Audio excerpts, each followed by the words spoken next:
Welcome back, sports fans, to Sports Talk is McKimmey. This is the loose cannon David McBee, along with the Zen Master Mike Hemme.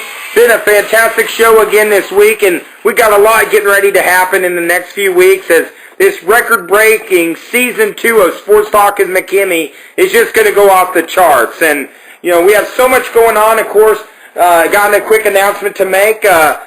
Just recently, we have found out that Sports Talk is McKimmey is going to be broadcasting football games for the Arkansas Tornadoes. So we're going legit. We're not going to hold back. We're still going to be the loose cannon and the Zen Master, and we're looking forward to bringing some exciting football action your way in a couple months. Dave, I'm excited about this new name of yours.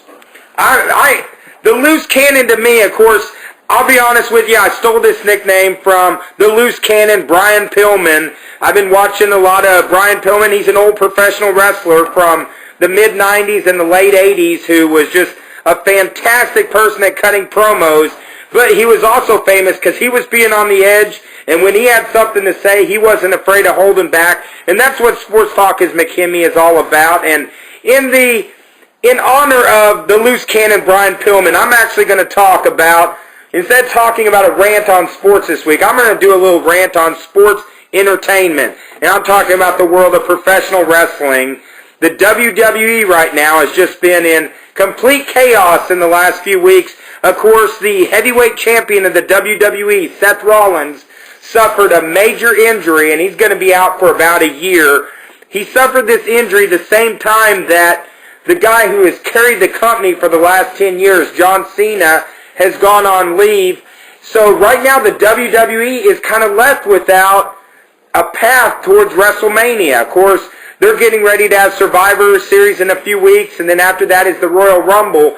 But pretty much the storylines for WrestleMania was centered around Seth Rollins. Now with him being out, the WWE has been kind of left in a lurch. What is going to happen? Who is going to step up? Who is going to become the new face of the company?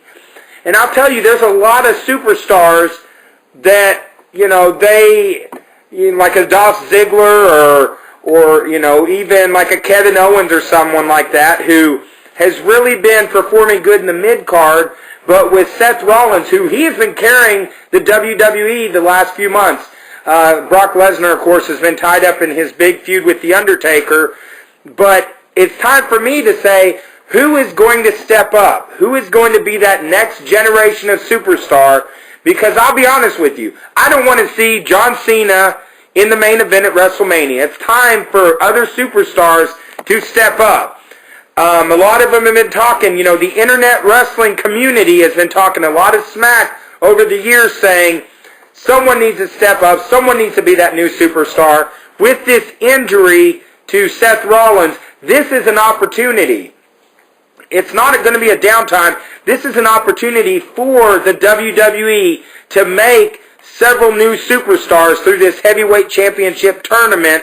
And to me, they have got to give the ball to someone and let them run with it. I've been very frustrated over the last few years that when someone is getting a push in the WWE, it's not a legit push. It's a push where they're winning by interference. They're winning by this. They're winning by that. They're winning by technicalities.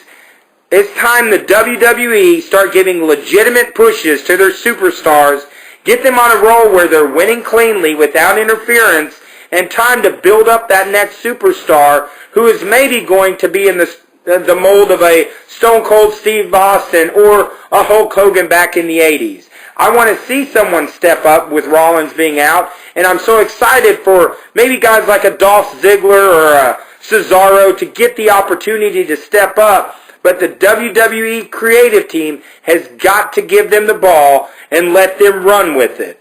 Let them cut loose on the mic. Like my name now is the loose cannon. Do like Brian Pillman when he cut his promos back in the day. Let people be themselves. Don't have someone writing their promos or creating it for them. I want to see characters. I want to see clean wins. That's what I want from the WWE, and that's where I want the world of professional wrestling to go in the next couple years. Okay, Dave. I have a couple things. I want to reflect back on yesterday. we got so caught up in talking about the Razorbacks that we failed to look at what ended up being a really exciting day yesterday. The 6, 7, 9, and 10 teams in the rankings all lost. And so there's going to be a pretty good shakeup. Last week, the BCS poll will come out tomorrow.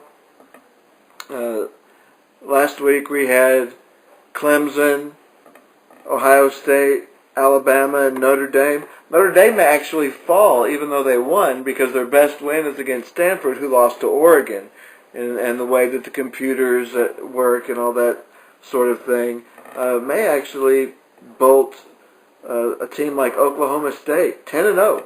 We got 4 undefeated major college teams: Iowa, Oklahoma State, Ohio State, and Clemson. But we take those 4 teams: Clemson, Ohio State, Alabama, Nebraska, throw in Oklahoma State. I would be surprised to see maybe only one of those or 2 of those make it in the end. So we still got a couple weeks of football, a lot of rivalry games to be played. So there's no telling. The other thing that I wanted to talk about, but it had a lot of new managerial changes. Maybe the most interesting so far is what happened in Washington when the Washington Nationals hired Bud Black and then gave him a contract that he was offended by, and rightfully so. It was a 1-year contract, and he didn't sign it. So now Dusty Baker is the new manager of the Washington Nationals. Bud Black is one of the 3 final candidates for the Dodgers, who cut loose Don Mattingly, who's now the manager for the Miami Marlins. So we're looking at Bud Black, a lot of experience, losing record in San Diego. We're looking at Dave Roberts, who was one of his assistants in San Diego. And then we're looking at Gabe Kapler, who coached 1 season of minor league ball before returning to the field during his career. Interesting group. You got your veteran, you've got somebody with experience in the dugout, and you've got this Moneyball new thinker guy in Gabe Kapler. I really like to see Dave Roberts get the job. But either way, bottom line is it's an improvement over Mattingly. Once they get that done, then they got to start looking at having somebody besides Kershaw and Greinke, if they re-sign him in that rotation. But that's only really 2 things that I have to say this week, and we will be right back in a moment with our finish.